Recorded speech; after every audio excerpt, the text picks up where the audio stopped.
నిత్యమై పరలోకమందు ఎక్కువ సంతోషం కలిగింది.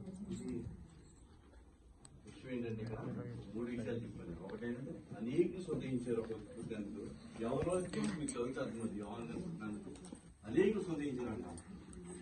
దేవుడు పుట్టినందుకు ప్రజలందరూ సంతోషం అంట లోకానికి. 3వ విషయం ఏంటంటే మనం దేవునిలో పుట్టినందుకు దేవునికి సంతోషం. హల్లెలూయా. మనందరం కూడా సంతోషం సమాధానం ఉండాలి. కష్టాలు అందరూ ఉంటాయి. కష్టం లేని వాళ్ళు ఒక్క చేయటువంటి అవకాశం ఎత్తగలేదు. కానీ దేవుడు మనం ఏంటంటే అపోస్తలుడు పౌలు చెప్తాడు, ఆనందించండి, ఎల్లప్పుడూ ఆనందించండి.